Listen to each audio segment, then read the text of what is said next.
जी तो बेटा अब हम नेक्स्ट मेडिकल नंबर 11.5 से मूव करते हैं और देखते हैं कि हमें इस मेडिकल के स्टेटमेंट के अंदर क्या कहा जा रहा है।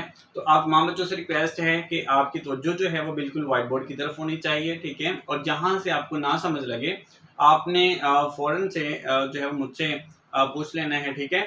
और वो तमाम बच्चे जो अभी मुझे ऑनलाइन सुन रहे हैं उनसे भी रिक्वेस्ट है कि जहां से आपको समझ ना लगे तो आप कमेंट करके जो है मुझसे अपना क्वेश्चन जो है वो कर सकते हैं, ठीक है जी। तो बेटे हमें जो है इस मेडिकल की स्टेटमेंट के अंदर क्या कहा जा रहा है। कहते हैं जी marine survey ships send a sound wave straight to the sea bed. अब बेटे यहाँ पे हमारे पास मरीन सर्वे जो है शिप यानी कि एक बड़ी जहाज है, ठीक है। वो क्या करता है कि एक सर्वे करता है। उसने क्या किया है कि एक साउंड वेव जो है वो भेजी है, ठीक है जी। एक साउंड वेव जो है वो भेजी है और वो कहाँ भेजी है उसने उसने भेजी है जी सी बेड यानी कि समंदर की तह के अंदर, ठीक है जी। इसका मानी आपने याद रखने हैं, ठीक है। समंदर की तह में जो है वो भेजी है। अब ये याद रखिएगा कि जो हमारे पास जो है वो लाइट है, ठीक है, वो और उसके बाद जो हमारे पास जो साउंड है, ठीक है, ये दोनों जो हैं वो ट्रेवल करती हैं स्ट्रेट लाइन के अंदर, ठीक है जी। पाथ फॉलो करती हैं और ये आपसे एमसीक्यूज पूछी जा सकती है, ठीक है जी। उसके बाद क्या है जी, कहते हैं जी इट रिसीव, ठीक है, इसे हम वसूल करते हैं, ठीक है जी। किसको? साउंड वेव को, ठीक है जी। ऑन इको यानी कि हमने साउंड वेव की जो इको है वो हमने जो है वो वसूल की है। कितनी देर के बाद? 1.5 सेकंड के बाद जो है वो हमने इसको जो है वो वसूल किया है। और क्या कह रहा है जी नेक्स्ट, कहते हैं the speed of the sound यानी कि speed of sound in sea water, समंदर के अंदर, ठीक है जी। जो स्पीड है किसकी? साउंड वेव की, वो कितनी है जी? वो है जी हमारे पास 1500 मीटर पर सेकंड, ठीक है जी। बेटे ये जो है वो पॉइंट आपने याद रखने हैं एमसीक्यूज के तौर पर, ठीक है जी। कि जो हमारे पास सी वाटर है उसके अंदर जो साउंड वेव की जो स्पीड होती है वो कितनी होती है, तो वो आपने याद रखने हैं 1500 मीटर पर सेकंड, ठीक है जी। बात समझ आ रही है। और नेक्स्ट क्या कहते हैं जी, कहते हैं जी find the depth of the sea यानी कि समंदर की गहराई जो है वो आपने फाइंड आउट करनी है, ठीक है। एट दिस पोजीशन, उस पोजीशन से, ठीक है जी। यानी पानी की सरफेस से लेके, ठीक है, समंदर की तह तक का जो डिस्टेंस है वो आपने फाइंड आउट करना है, ठीक है जी। तो मेरे यहाँ पर मैंने एक छोटा सा स्केच बनाया आपके लिए, ठीक है, आपको गाइड करने के लिए। बेटे ये हमारे पास जो है वो क्या है, मैरीन शिप है। ये हमारे पास क्या है, मैरीन शिप है। और उसके बाद ये पानी की जो है वो है हमारे पास सरफेस है, ठीक है। और ये हमारे पास जो है वो सी बेड है, ठीक है जी, यानी कि समंदर की तह है, ठीक है जी। अब यहाँ से जो है वो एक जो है वो साउंड वेव भेजी जाती है समंदर की तह में, ठीक है, ये सी बेड में। तो अब ये ऊपर से जो है वो एक आ रही है जी साउंड, ठीक है जी।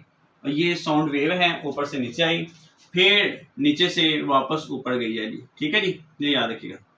अब देखिए जी यहाँ पे मैं कह रहा कि जो साउंड हमने भेजी है सी बेड में, ठीक है, वो टकरा के वापस आती है कितनी देर में? 1.5 सेकंड के अंदर।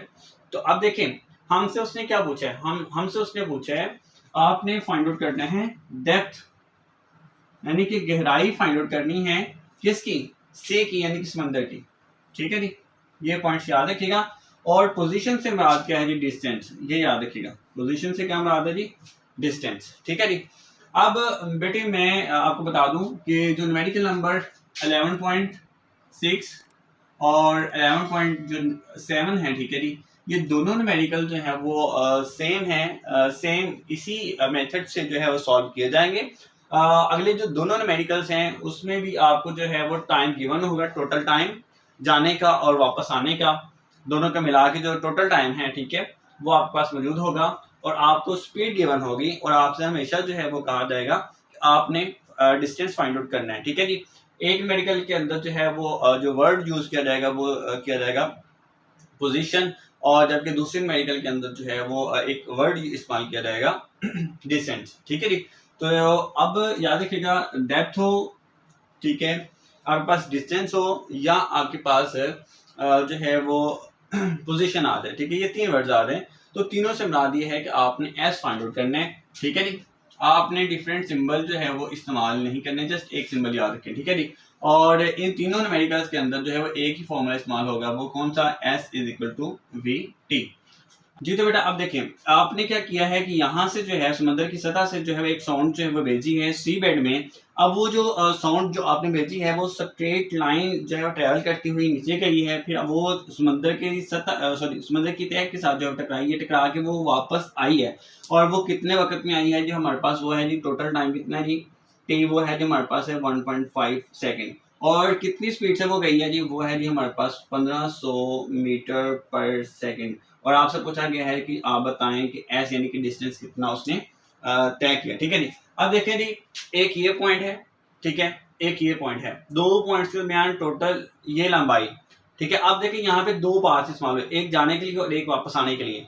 तो आप इन दोनों में से कोई एक पाथ इस्तेमाल कर लें, या तो आप जाने के लिए जो है वो टाइम इस्तेमाल कर सकते हैं, ठीक है, या आने के लिए जो है वो इस्तेमाल कर सकते हैं। तो इसलिए हम क्या करेंगे, जो हमें जितना भी टाइम गिवन होगा यहाँ पे 1.5 सेकेंड जो भी हमें गिवन होगा अगले इस मेडिकल के अंदर या अगले दोनों मेडिकल्स के अंदर, आप हमेशा जो है वो टाइम को जो है वो 2 से डिवाइड करेंगे। क्यों? क्योंकि एक टाइम जो है वो जाने के लिए इस्तेमाल किया गया, एक टाइम वापस आने के लिए इस्तेमाल किया गया। सो इसलिए आपने हमेशा टाइम को जो है वो 2 से जो है डिवाइड करना है। सो बाकी ओवरऑल जो कॉन्सेप्ट है वो आपका क्लियर हो चुका है, ठीक है जी। अब हम क्या करते हैं इस मेथड का सोल्यूशन।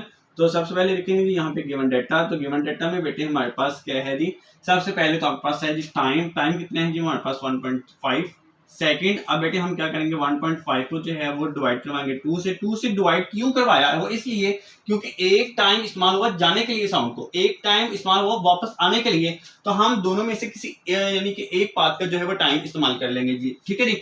तो हम 1.5 को जो है वो 2 से डिवाइड करवाएंगे तो हमारे पास आंसर आ जाएगा 0.75 और यहाँ पे यूनिट लगा देंगे जी सेकंड। उसके बाद हमारे पास बेटे यहाँ पे स्पीड कितनी है, हमारे पास स्पीड है जी v कितना है हमारे पास 1500 मीटर पर सेकंड। अब बेटे हमने फाइंड आउट क्या करना है, हमने फाइंड आउट करना है डिस्टेंस, और यहाँ पे लिखेंगे टू फाइंड, ठीक है जी, और एस क्वेश्चन मार्क। और बेटे हम यहाँ पे फॉर्मूला कौन सा इस्तेमाल करेंगे, हम फॉर्मूला इस्तेमाल करेंगे S is equal to VT, ठीक है जी। जी तो यहाँ पे हम लिखेंगे जी formula S is equal to VT, और ऊपर लिख लेंगे जी, मेंशन कर देंगे टू फाइंड फॉर्मूला, ठीक है जी। अब बेटे तीनों मेडिकल्स के अंदर जो है वो ये एक फॉर्मूला इस्तेमाल होगा, यानी कि मेडिकल नंबर 11.5 के अंदर, 11.6 के अंदर, 11.7 के अंदर, यानी कि तीनों मेडिकल्स के अंदर एक ही फॉर्मूला इस्तेमाल किया जाएगा। आपको हमेशा टाइम गिवन होगा और स्पीड गिवन होगी, आपने जस्ट इस फॉर्मूले के अंदर जो है वो वैल्यूज पुट करनी होती है, ठीक है जी।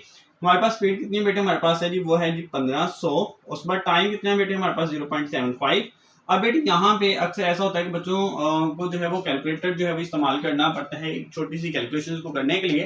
तो मैं जब भी ये मेडिकल को आता हूँ तो उनके एक टिक बना के दे देता हूँ। देखिए जी आपने क्या करना है कि 5 एज इट इज नीचे उतार देने, उसके बाद क्या करना है जी बेटे इन दोनों को आपने ऐड कर देने हैं, ऐड कर देने पर आपके पास आंसर आएगा जी 12, और ये जो 1 है वो एज इट इज नीचे अगेन जो है उतार दें, और ये आपका जो है वो आंसर कंप्लीट हो गया। और डिस्टेंस का जो यूनिट है बेटे वो क्या होता है जी मीटर, ठीक है जी। ये आप जो है वो मल्टीप्लाई कर सकते हैं कैलकुलेटर से भी, लेकिन मैं बच्चों को गाइड करने के लिए, उनकी रहनुमाई करने के लिए कि अगर आपके पास जो है कैलकुलेटर मौजूद ना हो तो आप उस सूरत में मल्टीप्लाई जो है वो कैसे करवाएंगे, ठीक है जी। तो आपने क्या करना है, ये एक छोटी सी ट्रिक बनाई है, ठीक है जी। ये 5 एज इट इज नीचे उतार लेने, ये 7 और 5 को जो है दोनों को ऐड कर लेना और यहाँ पर लिख लेना, और ये जो 1 है ये एज इट इज नीचे उतार देना, ठीक है जी। ये मैं थोड़ा सा इसको जो है वो बेहतर कर दूं। ये आपका हो गया जी मेडिकल। अगर आपको इस मेडिकल के अंदर किसी भी किस्म की कोई प्रॉब्लम होती है तो आपने मुझसे जो है लाजमी पूछने हैं।